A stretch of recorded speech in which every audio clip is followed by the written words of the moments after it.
여러께서 대성에서 보살의 자량을 설하시면 그 위에 전적으로 무지하고 매우 혐오하는 이들을 비난한다네.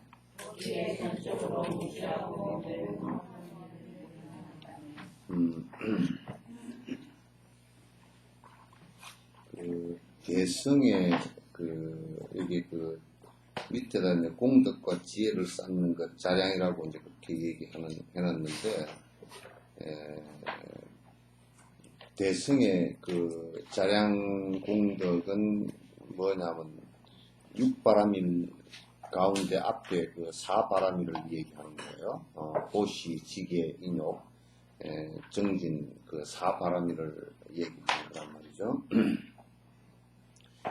부처님께서 대성의 그 보살 자량을 갖다 설하시는데 거기에 이제 그 대성의 무슨 보살 자량이 보시 그따옵게 뭐가 필요하고 계를 지키는 것은 별 의미 없고 또는 인욕하는 것도 별 의미 없다라고 이제 자량 공덕을 쌓지 않고 그냥 바로 승부를 한다든지 바로 무엇가 된다든지 하는 것은 그렇게 말씀하시는 그렇게 얘기하는 사람들에 대해서 굉장히 그 비판을 하셨다고 말이죠.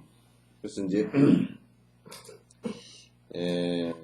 뭐든지 그 예비 수행이란 그러니까 뭐든지 한 가지만 갖고 뭐가 되는 것은 없단 말이죠. 왜냐하면 전부 다 연관관계에 있기 때문에 아무리 씨앗이 좋은 것을 심는다고 하더라도 거기에는 땅도 좋아야 되고 또 물도 좋아야 되고 또 채광, 햇빛 그 입조량도 좋아야 되고 거기에 또 다른 그 작물을 갖다 해치는 없애려고 뜯어먹어버리나 그런 위에 곤충이나 이런 것이 없어야 되고 하는 주변의 조건을 갖다 잘 만들어주는 것이 매우 중요하거든요. 그래서 이제 그 대성의 수행을 해서 성취를 하는 데는 그 예비 수행이 매우 중요하다 그 말이죠. 매우 중요하다. 그건 뭐 다른 것들도 전부 다 마찬가지예요.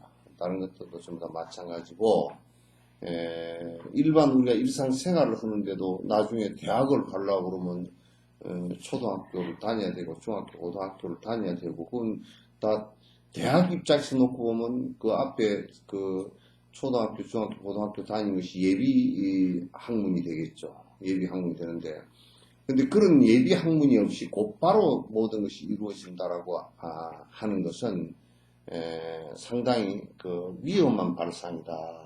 위험한 발상이다. 기초를 갖다 잘 닦는 것이 중요하고 그 확연하게 대학 가서 공부를 잘한다라고 하는 것도 결국은 세속에서 그 초중고를 갖다가 아주 충실하게 잘 수업을 받은 사람, 그 수학 능력이라는 것도 결국 그 대학 가서 공부를 할 수 있는가 없는가 그 학력을 갖다 평가하는 게 수학 능력 평가 아닙니까? 그래서 그 대학 가서 공부를 할 수도 영어 실력이 이것밖에 안 되면 대학에 자기가 전공하는 분야에서 외국 서적을 볼 수 없다든지 또는 한문 실력이 어떤 학과를 가는 데는 한문 실력이 닿지 않으면 그걸 볼 수 없더니 이를테면 뭐 사학과 같은 경우는 한문 실력이 없으면 우리나라 국사학과 같은 건 할 수가 없거든요. 한문 실력이 없으면 기본적으로 학교에 대학에 들어가서 한문을 그때부터 배우기 시작한다 그러면 연구는 안 되는 거예요. 그래서 이제 예비 보살의 그 예비 자량 수행이라는 것이 매우 필요한데 이제 이것을 갖다 좀 더 그 곰림바르바나 또는 그 보리도 강론에 나와 있는 그 말씀들을 갖다 빌려서 얘기하면 육바라밀을 통해서 보살행을 성취를 해서 깨달음에 들어가지만은 그러나 부처가 된 연후에도 사실 방편바라밀 중생을 구하기 위해서 방편을 행하는 것은 결국 육바라밀이에요. 그러니까 육바라밀이라는 것 자체는 깨닫기 전에는 수행하는 단계에 수행하는 방법이지만은 결국은 그것이 깨닫고 나서는 그것 자체가 깨달음이란 말이야. 실행하는 깨달음의 실행 방식이 육바람이라고. 그래서 이제 칠바람일 그렇게 할 때 방편바람일 얘기하는데 방편바람일은 부처가 된 연후에 육바람일을 갖다가 육바람일을 실천하는 것을 갖다가 그냥 육바람일 행위 그 자체가 부처의 행위란 말이야. 그러니까 깨달음이 뭐냐라고 얘기했을 때 꼼님바라바에서는 바로 그냥 깨달음이 뭐냐라고 했을 때 육바람이다 이렇게 얘기하는 겁니다. 깨달음의 실제적인 내용이 뭐냐면 육바람이다. 이 육바람일 자체가 깨달음이고 깨달음 자체가 육바람이란 말이야. 그러니까 우리가 육바람일을 실행한다라는 것은 깨달음을 실행하는 거예요. 우리가 수학을 배울 때도 이를테면 우리가 아주 고급 수학을 하기 위해서 처음에 1, 2, 3, 4 숫자부터 배워서 더하기, 덧셈, 뺄셈, 나눗셈 이거 배워 들어가는 그 자체는 아직 고등수학의 수학의 핵심에 들어가기 전까지는 수학을 배우는 방식이지만 다 알고 나서는 결국 다른 사람에게 수학을 가르치는 것도 그 방식으로 가르치게 되겠다 그런 얘기지. 그 외에 다른 방법이 있는 것은 아니다 그런 얘기예요.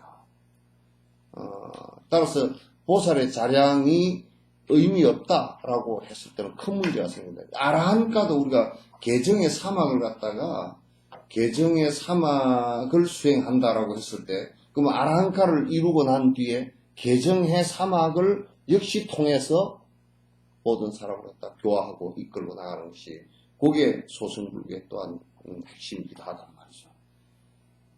이런 것을 갖다가 자꾸 이제 이분법으로 구분지어서 그러면 이를테면 계를 안 지키도 깨달을 수 있다라고 하는 것은 그건 말이 안 되는 얘기고 또 선정을 닦지 않고도 깨달을 수 있다라는 것도 그것도 말이 안 되는 얘기고 다 말이 안 되는 얘기들이다.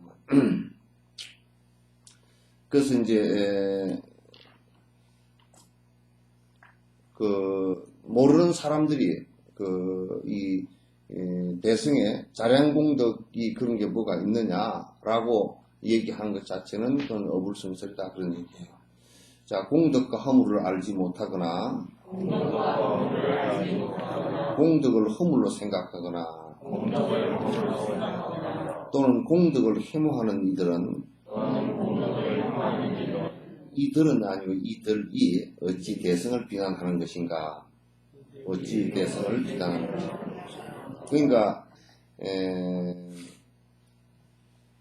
여기에 이제 번역이 이게 참 매우 잘못됐는데 공덕과 허물을 알지 공덕과 허물을 알 그러니까 공덕이라는 것을 알지도 못하고 또 공덕을 짓는 그러니까 공덕이라는 말은 무슨 얘기냐면 육바라밀을 실행해서 쌓인 능력을 얘기하는 거예요. 남에게 보시행을 행할 때 보시행을 행해서 내 욕심이 줄어들고 여러 사람을 위하는 마음이 커졌다라고 하는 것을 공덕이라고 해요. 공부한 결과라 그런 뜻이에요. 그럼 우리가 보통 그 공부를 해서 그런 좋은 결과가 온다라는 것을 모르는 사람들이 또 뭐라고 생각하냐면 그러니까 그런 것은 아무 필요 없고 바로 깨달아버리면 된다라고 생각하는 이 사람들은 공덕을 짓지 않는 허물을 몰라. 공덕을 짓지 않는 허물을 모른단 말이야. 그러니까 공덕도 모르고 그러니까 내가 지금 공부해서 얻어지는 결과에 대한 것도 모르고 또 그 공덕이 있다라는 것에 대한 것도 모르는 그런 허물들 또 공덕 자체를 허물로 생각하는 이 참 우리 한국 불교에도 뭐 이제 선행을 열심히 하는 것은 내가 욕심이 있어 그 사람이 욕심이 많아서 뭐 그런 선행을 열심히 한다고 그 욕심 아니야 그거는 선행을 하는 게 어떻게 욕심인가 그건 아주 매우 잘못된 생각이에요. 매우 잘못된 말이에요. 선행을 하는 것 자체는 욕심이 되질 않아. 선행을 하는 것은 어쨌든 내가 갖고 있던 것을 갖다 남에게 하나 베풀 수 있다는 것도 그게 어째 욕심이 되는가? 이제 물론 내가 이걸 주면서 다른 것을 더 크게 요구를 한다라고 했을 때, 바란다고 했을 때 그건 욕심이 되겠지만은, 선행을 하는 것 자체는 욕심이 아니란 말이에요.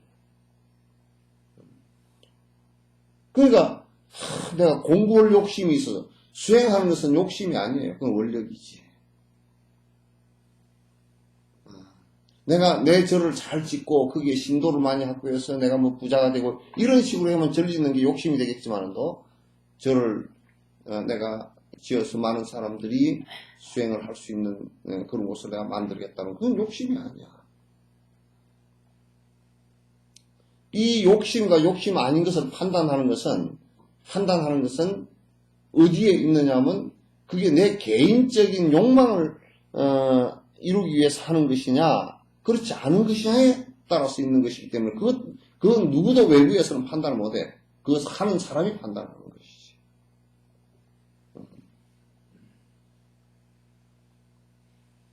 그래서 누가 효도를 열심히 하는 것이 무슨 욕심이다. 그런 얘기도 말이 성립이 안 돼. 욕심이라는 말 자체는 국민을 위해서 열심히 봉사한다. 그 사람 욕심이 많아서 그건 성립이 안 돼. 내 자리를 차지하려고 국민을 이용했다 그러면 그 사람이 욕심이 대단히 많은 사람이다. 이렇게 말할 수가 있는 것이지만은 그러니까 공덕 자체를 자꾸 허물로 생각하는 경우가 있어.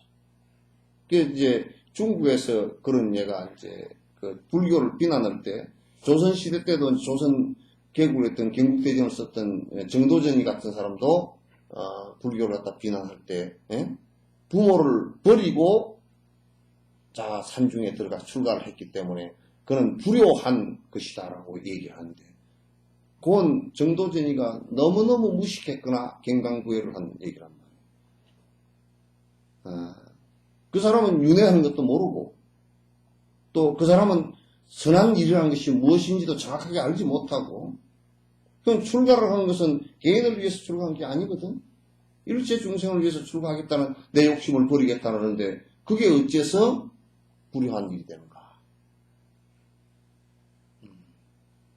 그러니까 정도전이 같은 사람은 매우 무식한 사람이에요.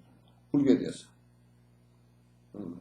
그래서 공덕을 자꾸 허물로 생각을 한다. 이를테면 여러분도 언뜻 가다 그런 말을 하게 하시는 거예요. 보시행을 하면 니는 뭐 먹고 살라고 그냐. 뭐 먹고 니나 먹고 살아라. 남에게 베푸는 것이 니나 먹고 살아라 이렇게 얘기할 정도가 된다 그러면 그럼 매우 공덕과 허물을 갖다가 구분하지 못하는 아주 어리석은 사람 말이에요.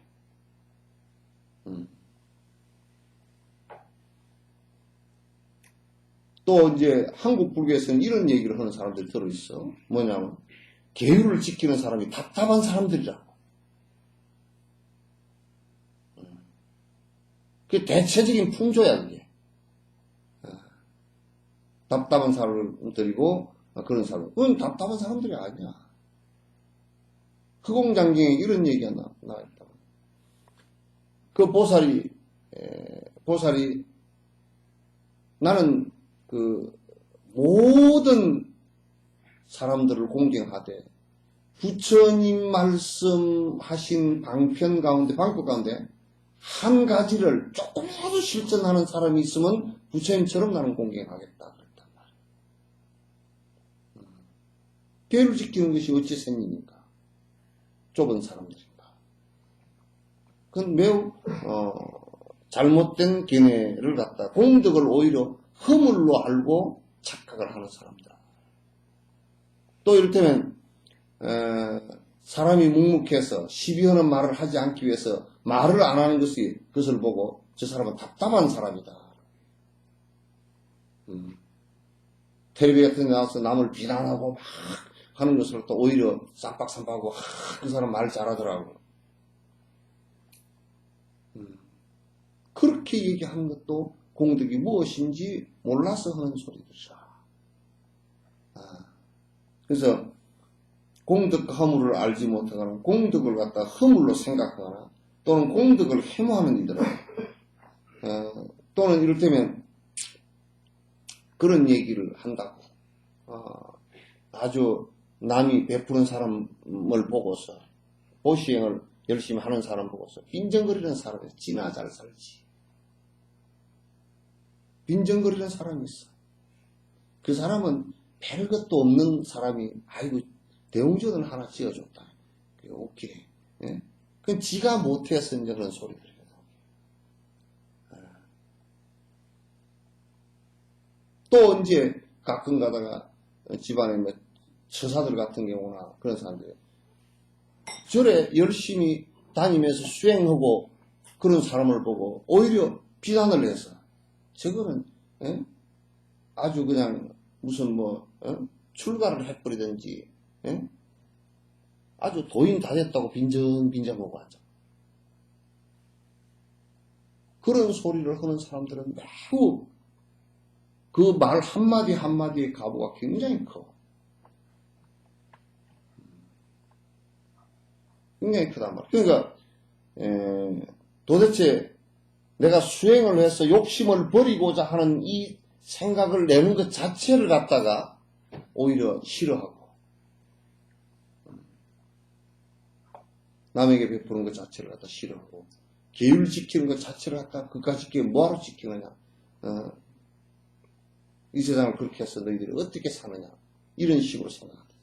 인욕을 하는 사람 보고 멍청한 사람이라고 한다든지 참는 사람 보고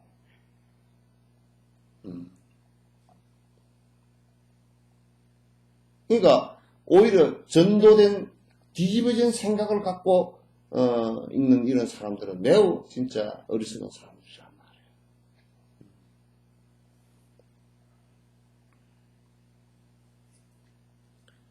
그런 이들이 어찌 대성을 지가 뭘 알아서 대성 행자를 수행자를 갖다 비난하느냐.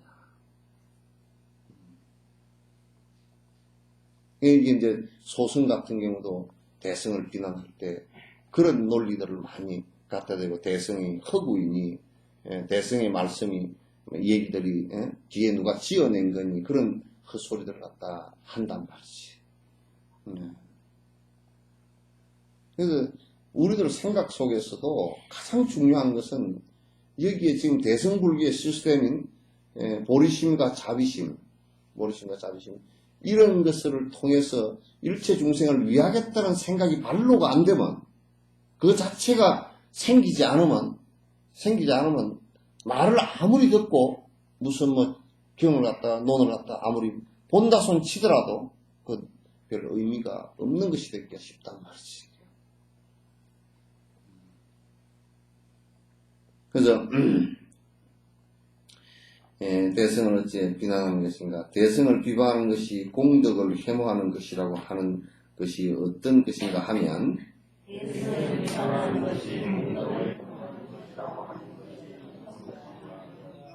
다른 이에게 해를 끼치는 것을 허물로 다른 이에게 도움이 되는 것을 공덕으로 안다면 대성을 비방하는 것은 공덕을 혐오하는 것이라고 말한다네. 이것도 말이 이제 문장이 말이 하나도 안 돼. 문장이 말이 하나도 안 되게 번역을 이제 해놨단 말이에요.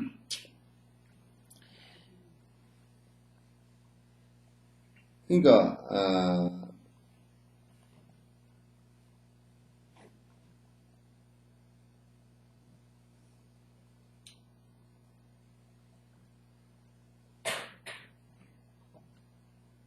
그래서 이제 이 앞에 얘기한 거랑 이제 같은 얘기인데 대성을 비방하는 것이 공덕을 혐오하는 것이다 라는 얘기가 성립이 되는 거란 말이에요. 그러니까 내가 일체 중생을 위해서 내가 세생생 베풀면서 살겠다라고 하는 이타심을 낸 것 자체를 갖다가 비난을 한다면 그는 대성 비난자가 된단 말이지.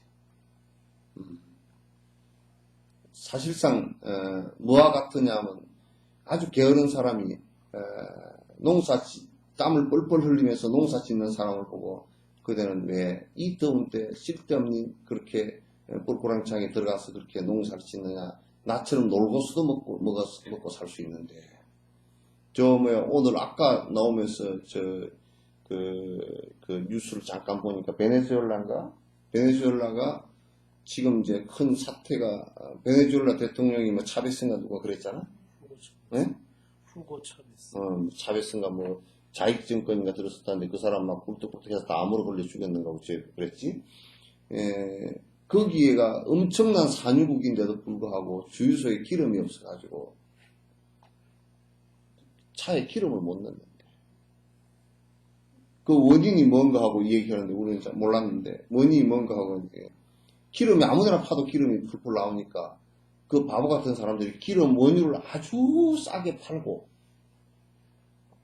자기네 나라는 정유 공장이 하나도 없는 거야. 한 개도 없으니까 기름을 배럴당 만약에 20 몇 배럴 20 몇 달러 이렇게 받고 팔았어. 시장에 나온 것이 뭐 30 몇 달러, 40 몇 달러 그렇게 하지. 실제로 그 안에서 저거 생산 설비도 없고 그러니까 그 배럴당 그냥 한 1불이나 받고 팔았는 거 같잖아. 그렇게 하고. 정유시설이니까 그건 다른 나라에 가서 정유를 해가지고 사가지고 들어오는 데는 한 100불씩 주고 사가지고. 그래가지고 그걸 가지고 또 어떻게 했냐면 다 논아먹게 해버리고 산 거야.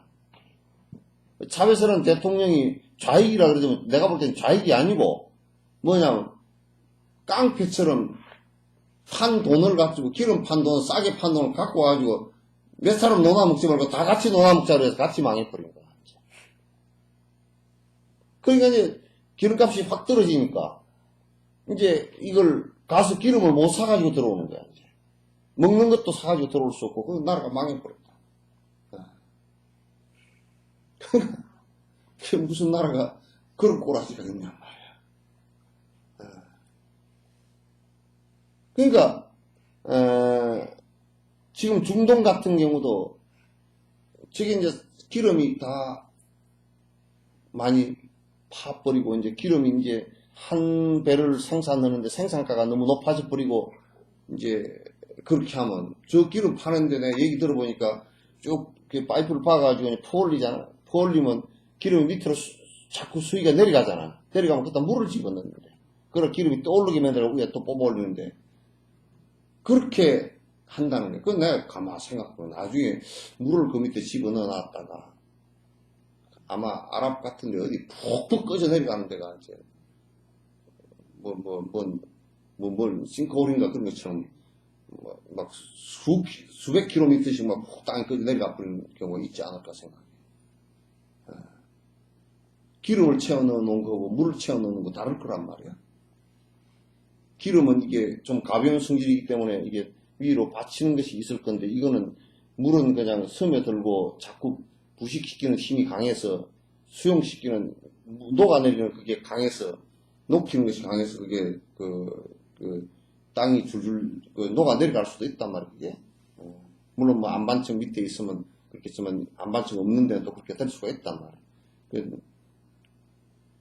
어쨌든 간에 그 나라들도 지금 생각하고 있는 자체가 틀렸어.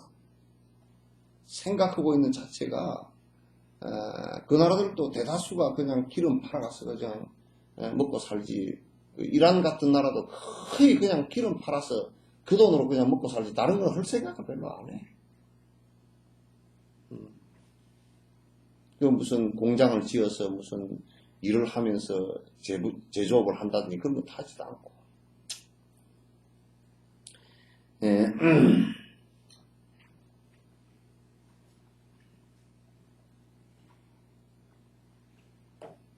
이게 지금 다른 이에게 해를 끼치는 것을 허물로 다른 이에게 도움이 되는 것을 공덕으로 한다면 대승을 비방하는 것은 공덕을 해모한 것이라고 말하는 이게 말이 거꾸로 된 거야. 만약에 다른 사람에게 해를 끼치면서도 내가 잘 사는 것을 갖다가 내가 돈 많이 벌고 남을 갖다 착지해서라도 돈 많이 벌고 사는 것을 만약에 그런 것을 잘 사는 것이라 그러고 남을 도와주는 것을 갖다가 아주 엉터리로 생각한다면 그건 대승을 비방하는 일이 된단 말이야. 대승 비방하는 일이 꼭 대승 그거는 아무것도 아니야 이렇게 비난해서 비난이 아니고 실제 대승을 비난하는 것이라는 게 뭐냐 이타심으로 사는 것이 그게 어떻게 사람 사는 것이냐라고 하고 이타심을 갖다 직접적으로 이렇게 행하지 않고 이렇게 한다면 대승을 비난하는 되고 그렇지 않고 이제 이기적으로 사는 것은 우리나라 대다수 지금 그렇잖아. 대다수 그렇잖아. 그러니까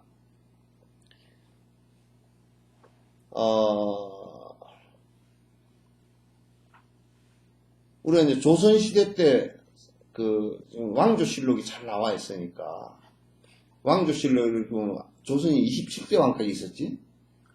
28대입니다. 28대? 순종 순종이 28대야. 순종.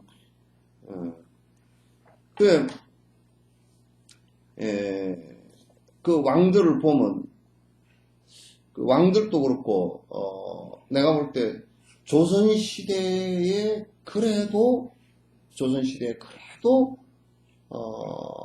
괜찮은 사람이 누굴까? 왕 가운데 괜찮은 사람이 누굴까라고 해보면 조선시대 통틀어서 한 500년을 통틀어서 세종이 좀 괜찮았고 영조 정도가 괜찮았고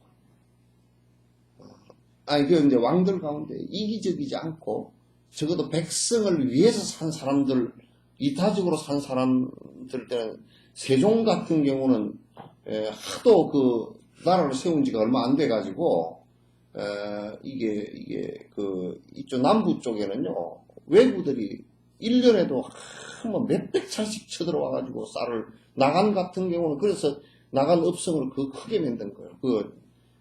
아주 큰 장수들을 갖다 모으면 나간 전라도 지역에 뺏어가는 건 주로 나간 쪽에서 많이 뺏어갔어. 배가 안으로 쑥 들어가가지고 나간 지금 가서 보면 깔대밭 있잖아요. 거기까지 배가 쭉 들어갔다. 들어가가지고 뺏어서 사람도 많이 죽이고 실제로 외국하고 전쟁이 많이 일어났다고. 일본 사람들하고 전쟁이 저 세종 때 육진 개척을 했다 그러잖아요. 그 위에서도 싸움을 많이 했어. 그래서 세종조 때는 사실상 세종은 좋은 일을 많이 했지만은 또 안정된 것은 아니었어요. 그때 또 이종무를 시켜서 제주도를 갖다 병아픈 가정 속에서도 군사를 갖다 일으켜서 크게 전쟁을 한번 했고 이제 세종조는 그런데 영조 때는 그래도 굉장히 이 임진왜란 뒤에요. 사실 르네상스가 이루어진 시대가 영조와 정조 때입니다. 그 이제 불사된 것도 뭐 절에 지금 임진왜란 뒤에 다 탄 뒤에 불사된 것도 그 영조 정조 때예요. 그래서 세종도 그랬지만 세종보다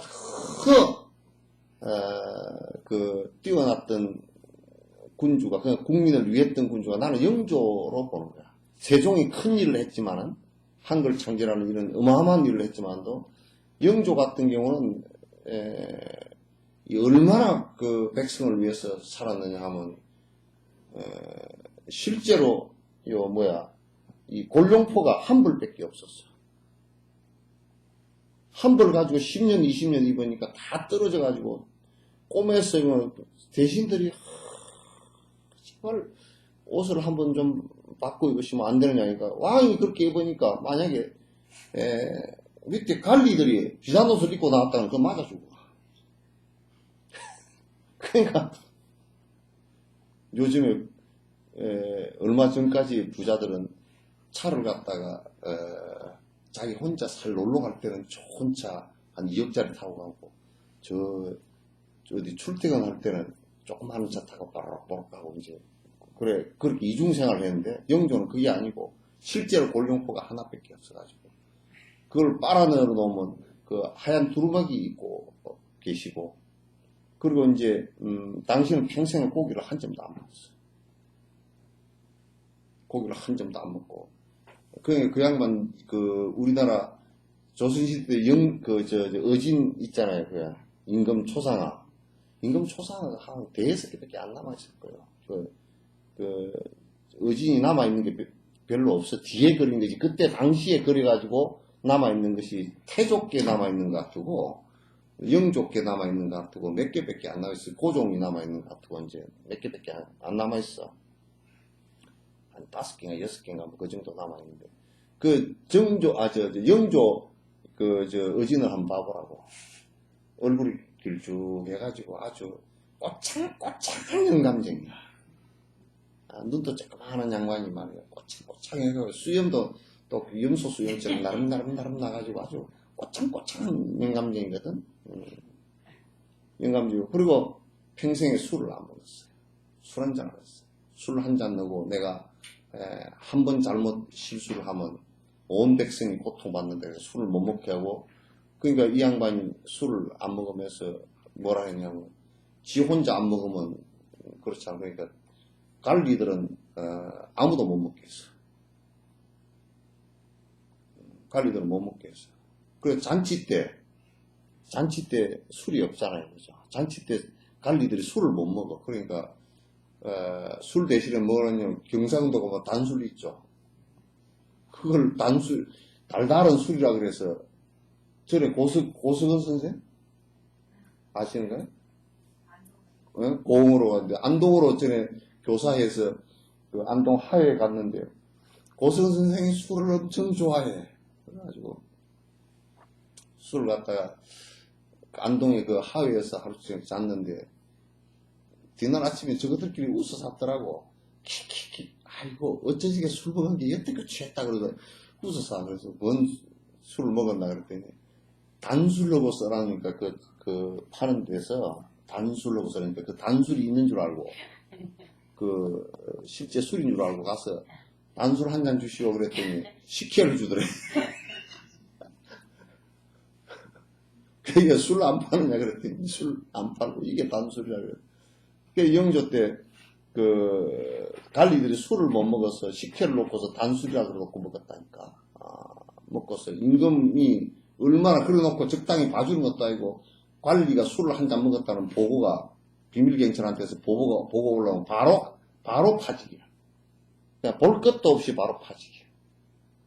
파직을 하고 관리들이 어떻게 주지웅림을 해서 백성들 갖다 괴롭히느냐고. 니들이 뭘 잘났다고 그렇게 하냐고.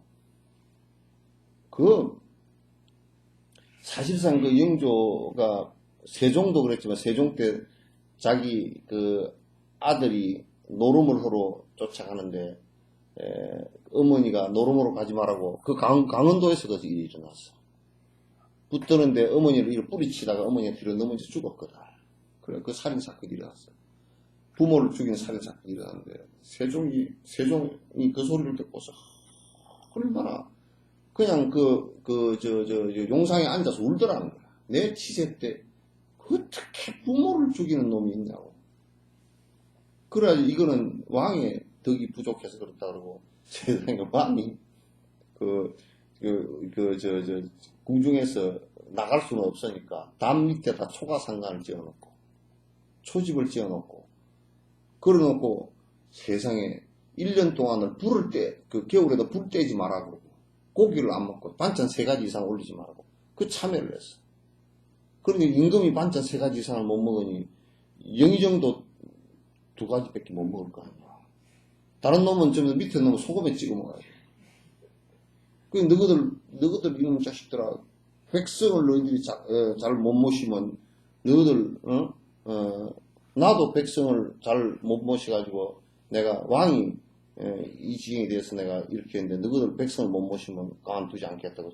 사실 영조도 그랬다고. 영조도 그러고 그 지금 저 청계천 있잖아요. 이명박이가 다 수포교고 그런 거 다 베려버렸지만도 그 수포교 같은 경우도 영조가 사람들이 그때 가뭄이 들어가지고 굶고 이제 할 일이 없고 어디 얻어먹을 데가 없으니까 그러니까 영조가 내탕금을 자기 그 궁중 예산을 전부 다 푼 거야. 풀어가지고 시로 사업을 한 거야.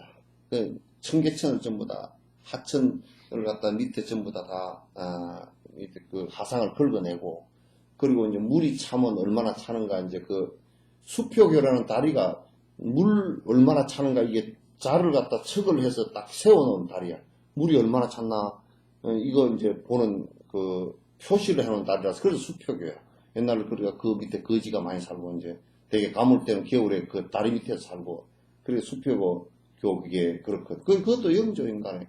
그 일부러 그냥, 그게 한 2달인가 겨울철에, 근기에, 해서 겨울철에 사람들한테, 백성들한테 수많은 사람을 고용을 해서 굶주리지 않게끔 국가적인 사업도 해내고 했다만. 우리 4대강은 나는 그거 가서 일했다는 건 못 들어봤네. 저도 포크레인 가서 일했지. 대기업만 가서 돈 다 먹어버리지. 그게 무슨 누구를 고용했나, 그게? 뭐 얼마가 고용되고 무슨 사기를 쳐도 그런 사기가 어딨어. 이게 이기적인가 이타적인 게 그렇게 달라. 이기적인 거 이타적인 게 그렇게 다르단 말이야. 그 조선시대 때 왕 말고는 제일 이타적으로 산 사람을 하는 이순신으로 보지. 아주 이 양반은 뭐 처음부터 끝까지 죽을 때까지 백성을 위한다는 그 생각 외에는 왕도 무섭지 않고 왕에게 모가지에 칼이 들어와서 죽는 한이 있어도 목이 떨어지는 한이 있어도 왕에게도 굴복을 안 했어. 이 양반은. 부산에 나가서 싸우라고 그럴 때 부산에 나가면 지는 거야. 지는 전쟁을 하면 만약에 이순신이 져버렸다 그러면 지금도 우리 진짜 전부 다 일본 사람이 다 있을지도 몰라. 내가 그 양반은 우리나라 전체 전략에 관한 것을 너무 잘 전쟁에 대해서 너무나 이해를 많이 하고 있기 때문에 여기를 막지 않고서는 요즘 같으면 고속도로 막아놓은 거 비행로고 뭐고 보급로를 다 막아버린 거야. 진짜. 여기 막는 거야. 그걸 기껏 나가서 방어를 한 것이 한산도 정도까지 나가서 전진 방어를 한 것이 그 정도까지 나가서 싸우는 것은 이네들 갖다 한산도에 나갔을 때는요 진을 갖다가 육지에다 안 뒀습니다. 내가 그 재성당 있는 데를 가봤지만은 한산도라는 섬에다 둬가지고 왜냐하면 거기는 전부 다 육지는 외국인 점령 지역이기 때문에 육지에다 둘 수가 없어. 그 객화를 당해버리면 안 되니까. 그러니까 아주 한산도라는 섬이 기가 막히더라고 들어서. 충무에서 들어오려고 그래도 충무에서 배를 타고 올라고 그래도 그것도 아마 옛날 배로서 한 2시간 들어와야 되니까 그건 그 제압을 할 수가 있으니까 거기다가 해놔놓고서 했는데 그럼 요즘 같으면 아이고 뭐 물자도 보급하기 힘들고 안 그래. 옛날엔 전부 다 배로 실어다 달라고 때문에 고속도로 한가운데다 세워놓은 이 장군 같은 경우 이타심을 가지고 보살 정신으로 전 백성을 위해서만 살다. 그러니까 모함을 당해가지고 제표 올라갔을 때 곤장을 맞았어요. 장을 때리면요. 그 장 때리는 나무가 무슨 나무인지 압니까 여러분? 곤장 치는 나무가 무슨 나무인지 알아요?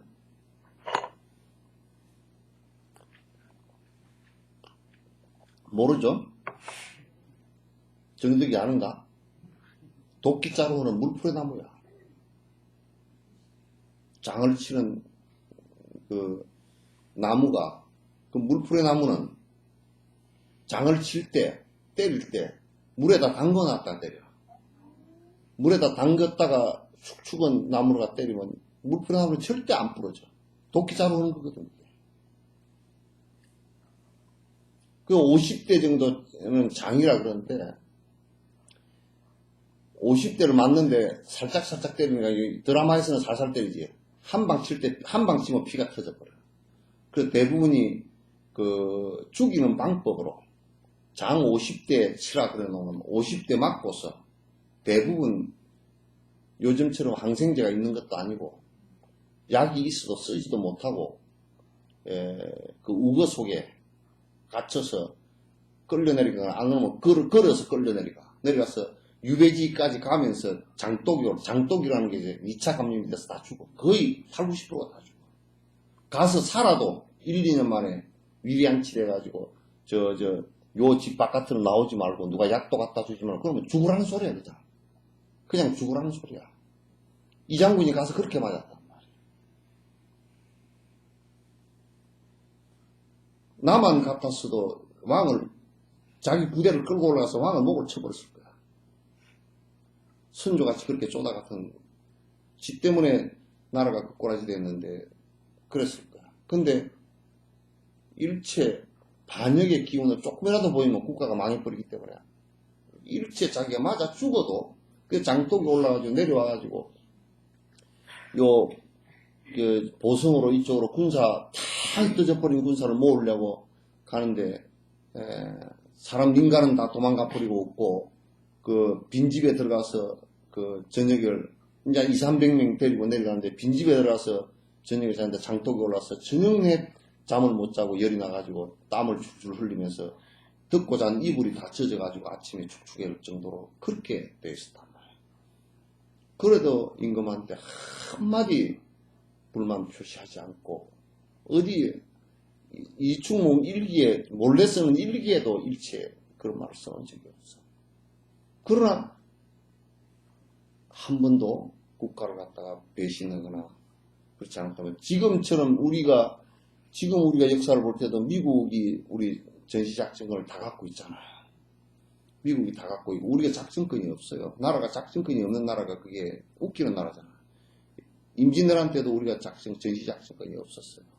명나라가 작전권을 다 갖고 있었기 때문에 그렇기 때문에 이 장군이 진린이 여기 왔을 때 이 장군이 그 밑에 휘하 부대이지 이 장군이 진린의 명령을 안 들으면 참수를 해도 괜찮은 군법으로 참수해도 괜찮은 거야. 그럼에도 불구하고 이 장군하고 그 진린하고 서로 칼을 빼고서 싸울 지경이 돼 가면서도 이 마지막 전투할 때도 노량 앞바다 마지막 전투할 때도 전투하는 것을 갖다가 진린 장군한테 내가 나가서 전투하게 해달라고 칼을 빼들고 갔다고. 안 그러면 자기가 죽겠다고 그 자리에서. 그 진린을 갖다 설득을 하는데 이제 보통 사람들은 그때 왜군이 물러간다니까 다 그냥 물러나게끔 내버려둬 돌아 그렇게 얘기했거든. 도요토미가 죽고 난 뒤에. 근데 이 장군은 이대로 돌려보냈을 때는 첫 번째로 우리를 다시 무시하고 다시 쳐들어올 수 있다. 저 나라 도요토미 후대 사람들이 또 정비가 되지만 또 힘이 생기면 그 무력부대 몇십만을 갖다가 또 갖고서 또 쳐들어올 수 있으니까 그거고. 두 번째로는 한발 우리 백성들을 갖다가 거의 그때 한 200~300만 가까이가 죽었으니까 돌입한 이 사람들을 갖다가 절대 일본으로 그냥 돌려보내지 않겠다라면서 얘기를 설득을 하니까 진린이 그렇게 하지 말라고 말리다가 알아서 하라고 그래요. 진린은 전쟁에 참여하지를 안 하고 끄트머리 가서 계속 참여했다. 그러면서도 그 양반이 그 총에 맞아서 죽으면서 죽는데 그냥 총 맞아서 바로 그 자리에서 일어났더니 죽은 것 같죠. 그렇게 안 해. 총을 맞아서 서서히 죽었는데 언제까지 살아있었냐면 일본군이 쫓겨서 이제 거의 패망을 하고 도망쳐가지고 저쪽 미주 앞바다로 해서 도망을 가고 난 뒤에 저쪽이 어디냐면 노량대교 있는데 그 밑에 그 사당 하나 있죠. 이름 잊어버렸어. 충무산가? 그 사당인데 그 사당에 거기가 처음 그분의 몸을 갖다 거기 내렸던 데야. 그때까지 안 죽었어. 그때까지 안 죽었어. 그때까지 숨이 붙어 있었다고. 그러면서도 뭐라 그러냐면 자기 아들한테 큰아들인가? 아들한테 그 얘기를 했다고. 총탄 딱 맞고 탁 쓰러져가지고 그 배점에 기대에 있으면서 첫 번째 방패로 내 몸을 가리라. 내가 죽든지 그거는 신경 쓰지 말라. 그리고 북채를 네가 잡아라. 장군선에 아무 이상 없으면 그러니까 같이 배에서 싸웠던 사람들도 모르는 거야. 장군이 위에 누각이 있으니까 몰랐던 거야. 내가 만약에 죽었다 그러면 전애들이 도로 와서 우리 군대라 돌입을 할 것이다. 죽으면서까지도 죽으면서까지도 백성을 처음에 그 생각하고 나중에 죽으면서까지도 일관되게 이타심을 갖다 버리지 않았다.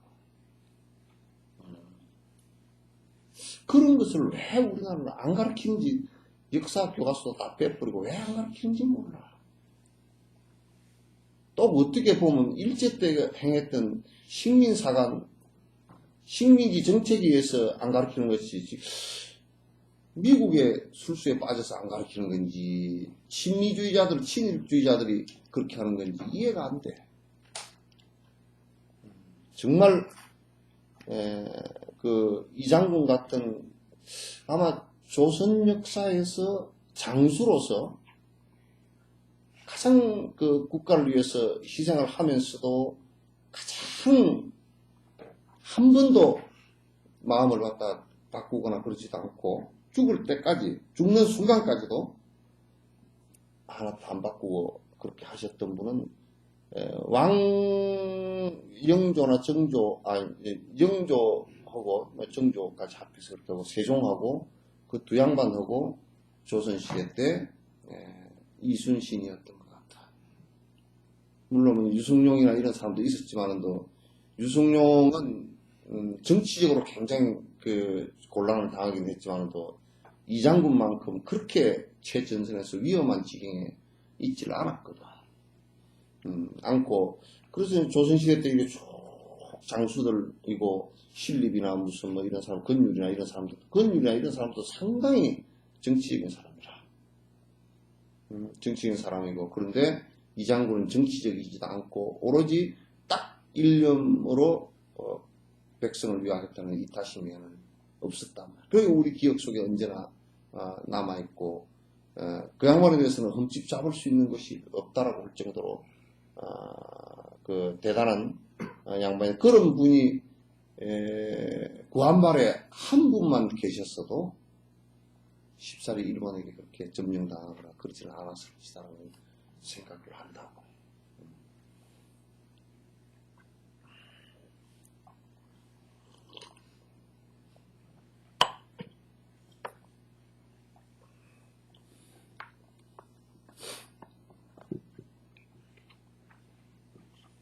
지금은 이게 자본주의가 돼서 그냥 내 돈 벌고 내 살고 뭐 내 맛보 내 사는데 이게 사실 나라가 그 부강하고 그런 것 같아도 희망이 없어요. 힘 없어요.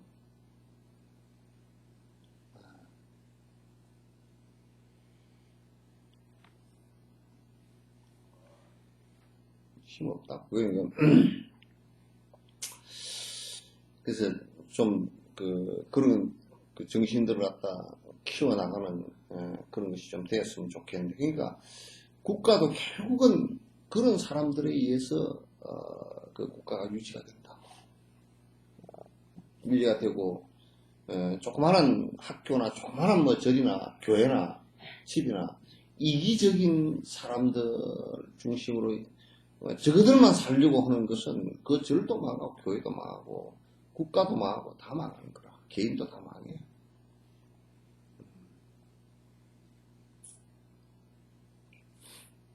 자신의 이익을 보지 않고 다른 이의 이익을 한결같이 좋아하는 것이 공덕에 끄는 대승이니 그렇다면 혐오하는 자는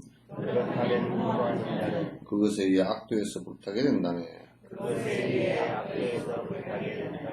그러니까 자신의 이익을 돌보지 않고 라는 것이 매우 중요해.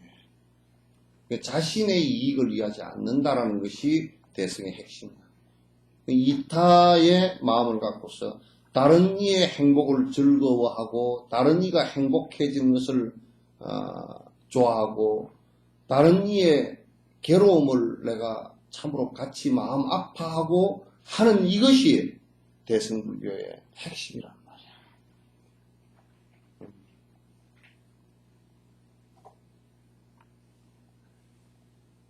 그래서 이런 것이 이제 안 되면 그건 뭐 이제 그렇게 해가지고 뭐 먹고 산다. 저번에 이제 내가 참 모 학교에 그 이사장을 한번 만났는데, 이분이 이제 일본에서 이제 하시는 분이에요.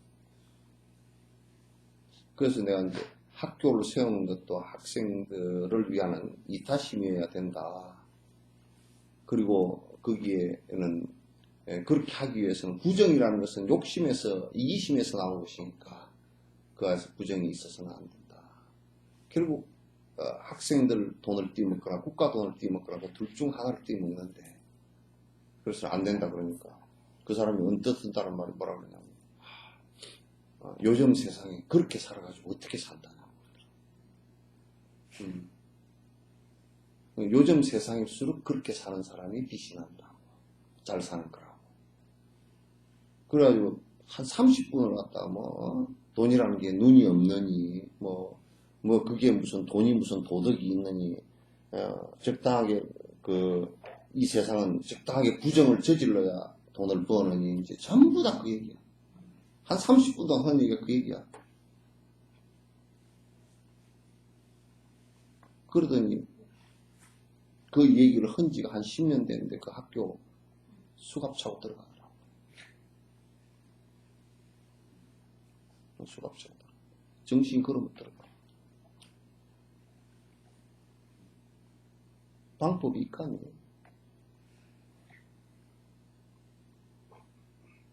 아니, 아무리 변호사가 아무리 아무 거라도 변호를 한다라고 법에 규정이 되어 있다 손 치더라도, 노름한 놈이 국제 노름판에 가서 마카오에 가서 노름을 갖다 된통해가지고 돈을 갖다가 여러 번을 갖다 수십억 수백억을 잃은 놈을, 그것도 첫 번째 또 재판해가지고 고소당하고 어쩌고 저쩌고 해 두 번째인데, 그놈 변호를 해준다고 빼줄 테니 돈을 100억을 달라고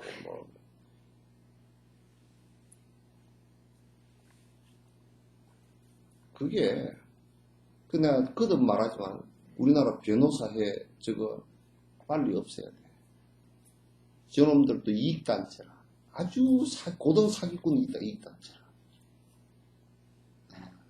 정관예우라는 것이 얼마나 웃기는 일이냐. 정관예우라는 것이. 세상에 수임도 하지도 않는데요.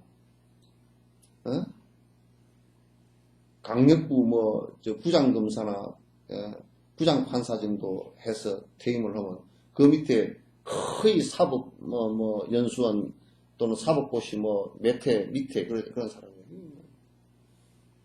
수임도 안 하고 돈을 내가 해결해버리면 안 줄까 싶어서 중간 계류하는 통장을 만들어 놓는데, 우리 김정은 잘 알아? 통장이 내가 귀한 통장에서 돈을 양쪽에서 합의를 해가지고 돈을 갖다, 그 사람들도 그랬더니 50억을 딱 예치를 해놓고,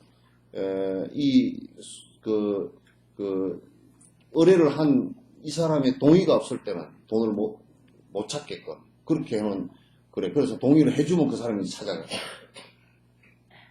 그렇게 딱 해놔놓고 수임도 안 하고, 그냥 변호사 수임을 해가지고 돈을 50억, 100억이고 벌었다 그러면 그건 문제가 되니까. 뒤에 이제 밀거래를 하는 거라. 그리고 전화 한 통화만, 내가 이번에 수임 사건이니까 좀 봐주시오. 그러면, 밑에 후배들이 싹 봐주고, 그 봐준 놈들까지 싹 다 들어가 버려요.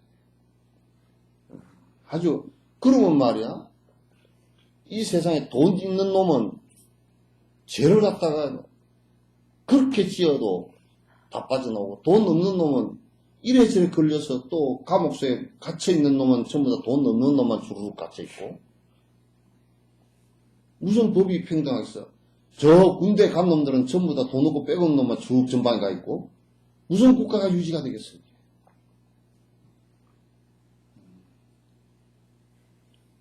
내가 여러분에게 여러 번 얘기했다. 여러 번 얘기했는데, 신라를 통일을 한 원동력은 화랑이라, 화랑. 화랑인데, 그 화랑이 백제하고 그 신라가 싸우잖아. 그럼 싸우면, 백제는 사실 이게 전체적으로 볼 때 그 사실 가만히 내가 이건 내 추정인데 이쪽이 먹고 살 농토가 많거든. 경상도 쪽, 신라 쪽에 저는 강원도 쪽에 뭐 감자바위 정도는 이 게임도 안 되거든. 그래서 여기에 먹고 살 게 많아서 그런지 상당히 백제도 나가서 싸울 장수가 케이백 한 사람이 있었다. 다 짐 싸가지고 일본으로 도망갈 생각만 하고 30만이 도망갔거든.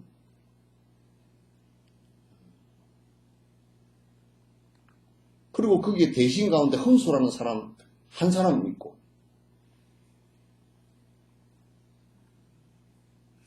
임진왜란때 또 유성룡 한 사람 오고 이순신 뭐 건율 세 사람 정도가 막 지금 누가 없었잖아. 비슷해. 근데 그 신라 때도 계백하고 싸움이 붙었는데 그때 신라 군사가 한 5만 정도 됐거든. 백제 군사는 5천 정도 됐거든. 다 모아봐도 다 보따리싸가 도망갈 생각만 하지 다 갚버리고 없어. 5천 정도 황산벌에서 싸움이 붙었는데 계백이 얼마나 용맹스러웠던지 전투를 했는데 5만 병사를 갖다가 4번을 싸워가지고 4번 다 객퇴를 시켰다. 그 신라 병사들이 엄청나게 당했어. 많이 죽었어. 그런데 결정적으로 지게 된 계기가 어떻게 졌느냐면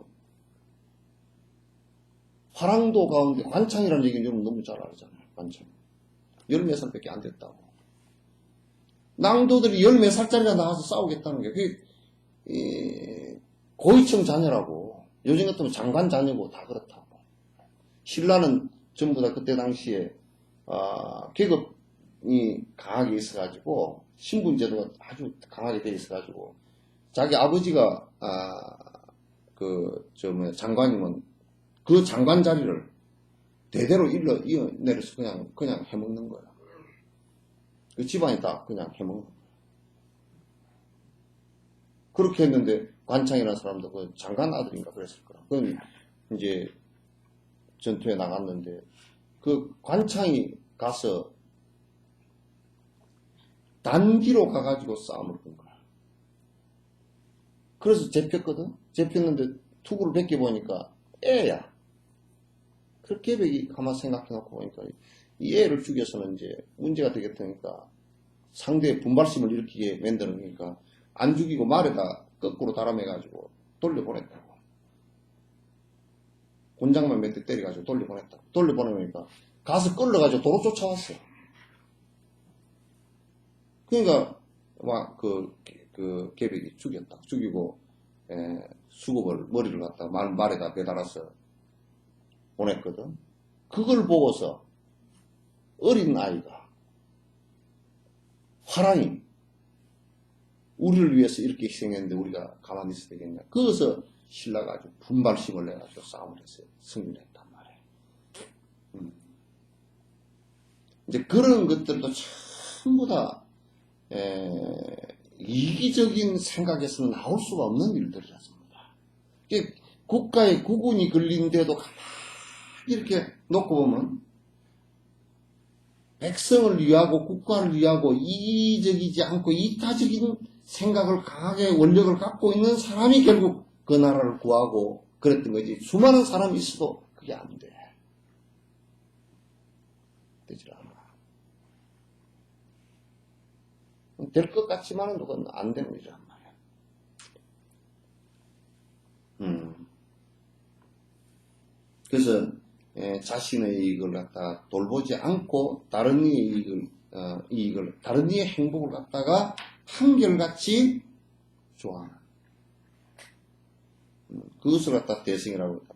이것을 그런 것 자체를 갖다 하면 남을 위하는 것을 혐오하고 이한용이처럼 지만 살겠다라고 한다면 국가도 팔아먹어버리고. 내가 이한용에 대해서 좀 인터넷에서 찾아봤어. 하도 이한용이 나쁜 놈을 해서 찾아보고 세상이나 얼마나 이기적이었던지. 그때 당시 보니까 일본한테다가 싹 다 팔아먹었어. 철도 부설건도 팔아먹고 뭐 다 팔아먹었어. 팔아먹다가 제일 돈 많이 되는 게 뭐가 있겠어? 옥새, 국건을 팔아먹었어. 정말 아주 나쁜 거.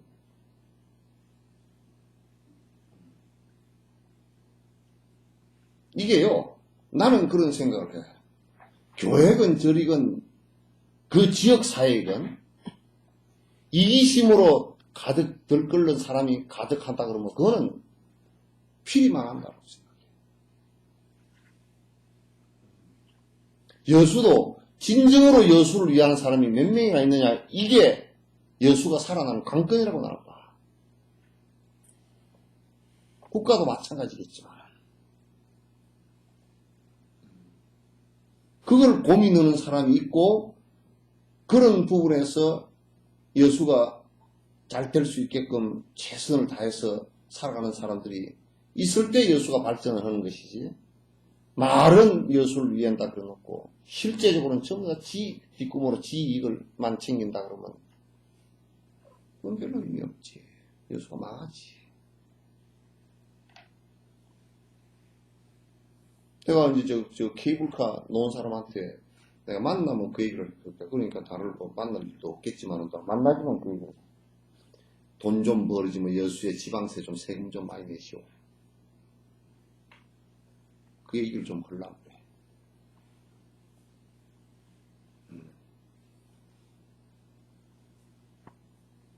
돈 벌어서 사람이 이렇게 생각해 보자고. 돈 벌어서요, 별로 그 가족이나 개인이 조금만 검소한 생각, 영조까지는 생각하지 말고, 영조가요, 내가 한 가지만 더 얘기해.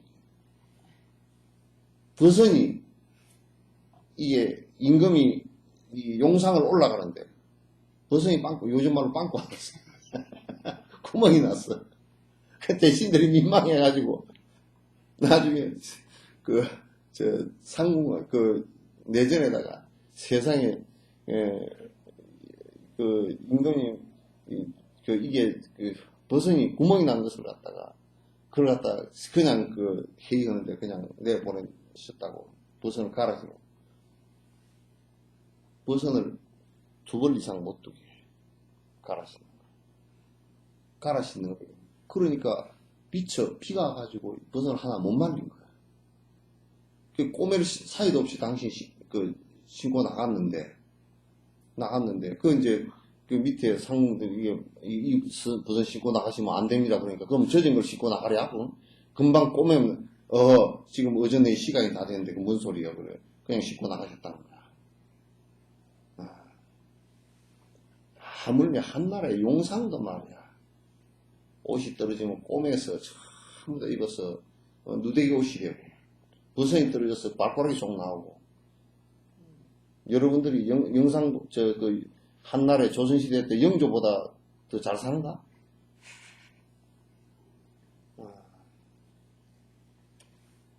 영조보다 잘 사지 않잖아.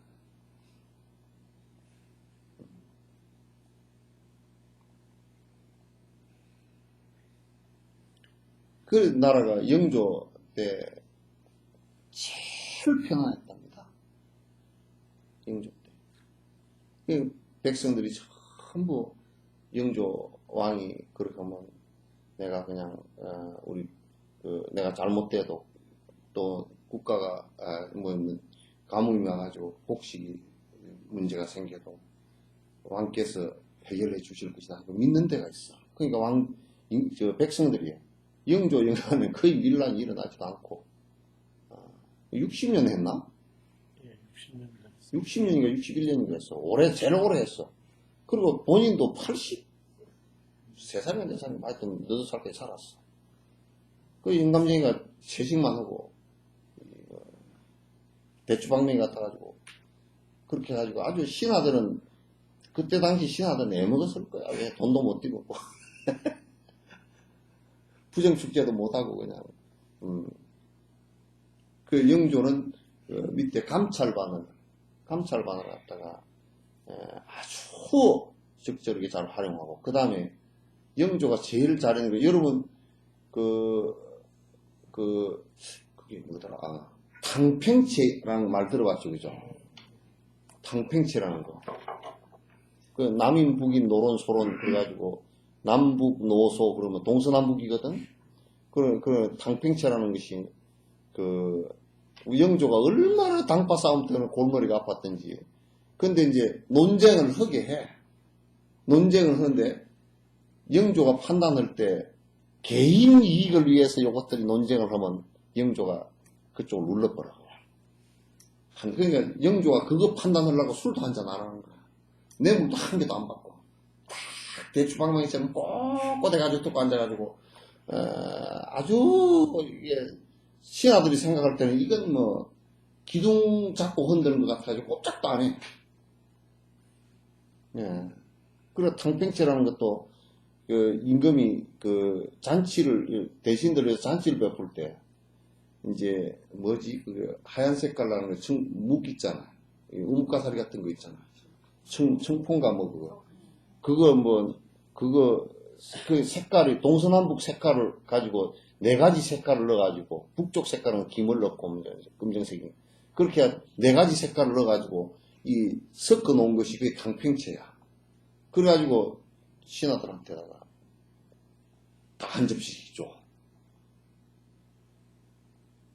그대들이요, 동인들이 북인을 싫어하면 김을 빼고 먹어봐라. 검정색인데 어떻게 망하고. 그럴 정도로 영조가 당론을 요즘같이 뭐, 그냥 요즘도 대통령이 어느 당에 소속돼가지고 그렇게 하면 안 돼. 내가 생각할 때는 대통령이 중심을 딱 잡고서 야당이 잘하는 소리 같으면 야당 얘기를, 야당 총재 오라 그래가지고, 당수 오라 그래가지고, 그거 참 좋은 생각이다. 그거 합시다. 그러면, 야당 총재가 할 말이 하나도 없을 거 아니오. 야당 총재 와가지고, 이게 정책이 참 좋은 것 같다고. 그럼 요거 시행을 장관이, 환경부 장관, 그럼 당신 당에서 한 사람 누가 잘 할 사람 있으면 좀 하나 추천하시오. 환경부 장관 야당에다 하나 줘. 보건복지부 장관도 하나 주고. 원 구성한다고, 저놈들. 내일이 마감인데, 지금도 싸워보려고 앉았어. 응? 오늘이 마감이에요? 내일 개원인가, 그러면 말이야. 무슨 국회의장, 부의장, 상임위, 법사위, 이런.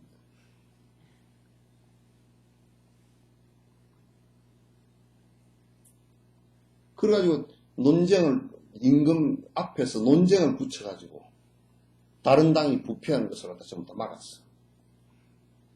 그 붕당 정치를 못했어요. 영조 때는 당파가 있었지만 붕당 정치를 못했어요.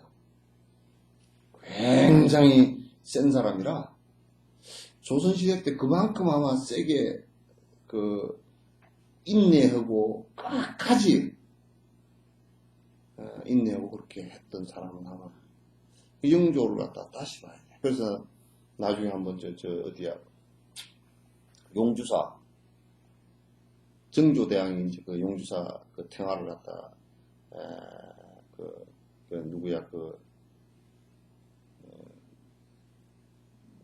풍숙도, 비몽도를 시켜서 태화를 그렸거든.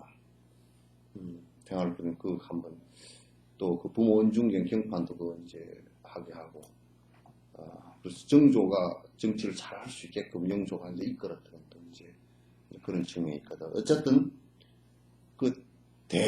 역사적으로 볼 때도 대성의 힘이 발휘가 됐을 때는 국가가 아주 잘 살았어. 잘 살고 외침도 받지도 않고. 그러나 이기적으로 정부를 책임지고 있는 사람이건 국민이건 백성이건 간에 이기적인 쪽으로 나갔을 때는 다 망했어. 지금 그런 의미에서 한국은 지금 반성해야 될 부분이 굉장히 많아. 나는 내가 경찰청장이나 대통령이 되면 이 도로에 차들, 이놈 차를 갖다가 길을 갖다 아무리 넓혀도 안 돼. 차가 여기도 내려가는데 봐보면 양쪽으로 다 대놨어. 사람이 걸어갈 데가 없어. 가운데 차 한 대 오면 사람이 걸어갈 데가 없어요. 자기 차 주차할 데가 없으면 나 같으면 전부 다 차 국가에서 압수해버려. 양심도 없다고 지 개인만 생각한다. 차를 갖다 양쪽으로 대놓는 경우가. 그래서 가운데 차가 한 대, 두 대가 이렇게 교행을 못해. 여기 내려갈 때. 사람은 위험은 차 속으로 들어갔다 나갔다 들어갔다 이렇게 다닐 돼.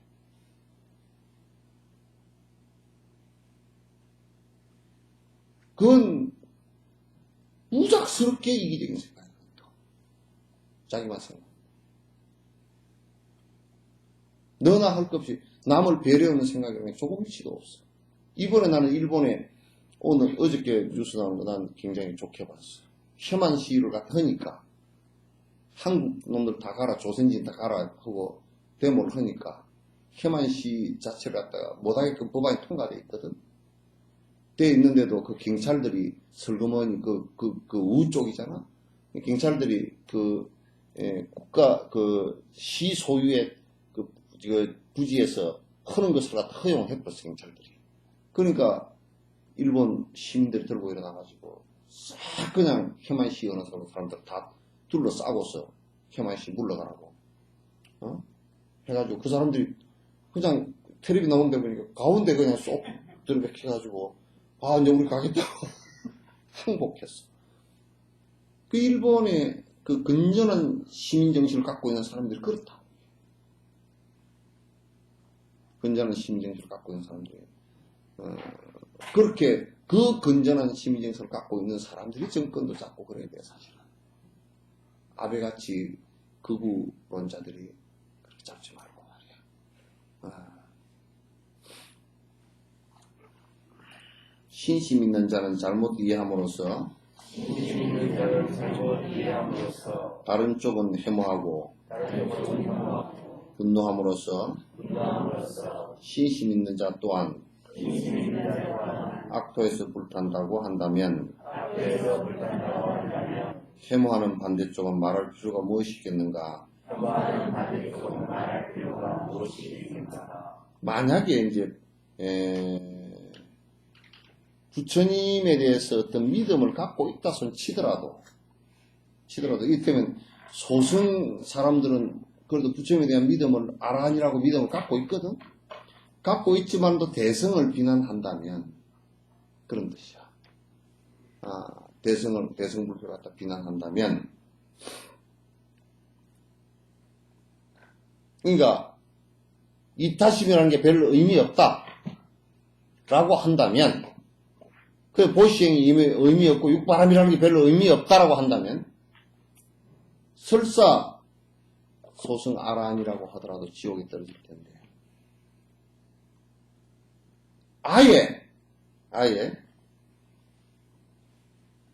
믿음도 없고 또 남을 갖다가 대승 법을 갖다가 혐오하고 한다면 그럼 바로 지옥에 떨어질 것이다. 내가 그 얘기를 한다고. 아프간이나 파키스탄이나 이런 나라들을 가만 보면 말이야. 벵글라데시나 이런 나라들 가만 보면 회교건인데 이 사람들이 다른 종교, 특히 불교가 그 방글라데시도 불교 국가였거든. 그리고 그 다음에 아프가니스탄도 파키스탄도 그렇고 파키스탄 그 지역이 간다라 지역이잖아. 그런데 다 때리 부시고 그렇게 했단 말이야. 그런데 그 사람들이 잘 살 수 있을 것 같아요? 불가능해요. 그럼 불교를 그렇게 했기 때문에 그렇게 됐다는 얘기가 아니고 이타적으로 사람이 선해지는 것 자체를 갖다 인정하지 못한다라는 것이 이건 망할 증거란 말이에요.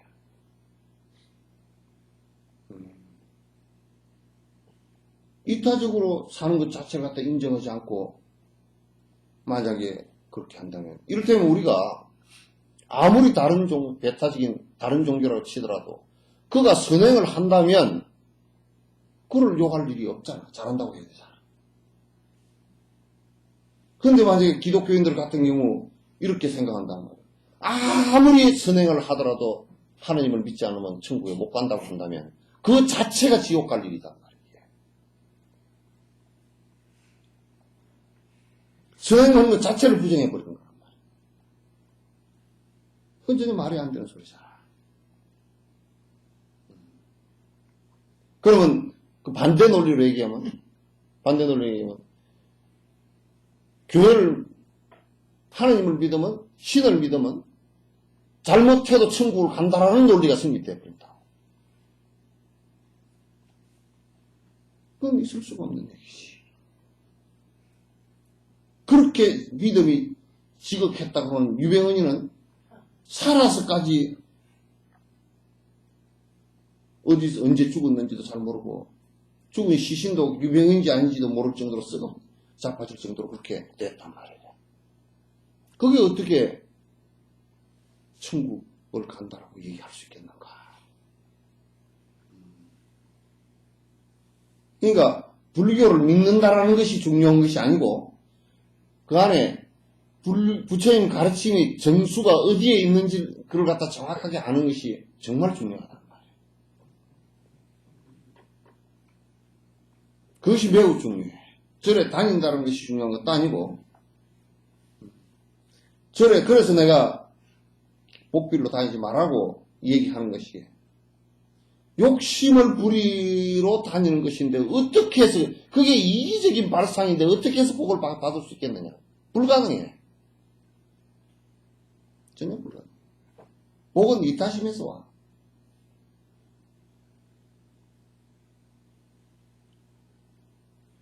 남을 위하는 생각에서 오지 이기적인 생각에서 한치도 안 와. 전부 다 화만 불러가. 화금만 된다.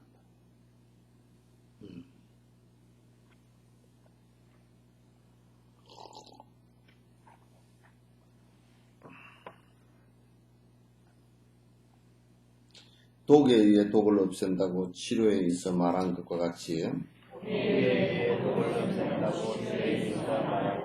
고통에 의해 또한 불이익을 없애는 것이 무슨 모순이 있겠는가? 이게 우리가 이제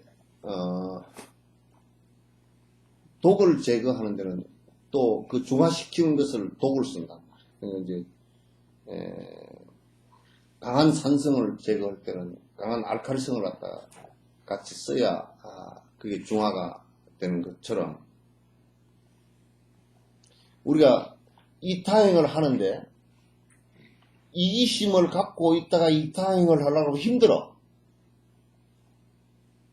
그게 힘들다고. 내가 남을 갖다 주려고 생각해보면 내가 여태까지 전부 다 내 것을 만드는데 내가 희열을 느끼다가 준다고 생각하니까 힘든 일이란데. 또 내 멋대로 살다가 계율을 지킨다는 게 힘든 일이라. 성질 나는 대로 살다가 참는 것도 쉽지 않은 일이라. 게으르게 지멋대로 살다가 정진하는 것도 쉬운 일이 아니야.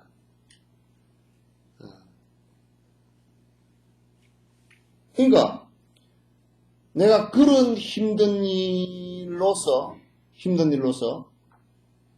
그런 정도의 힘든 일로서 내가 행복을 구한다 그러면 그건 대단히 유익한 일이지.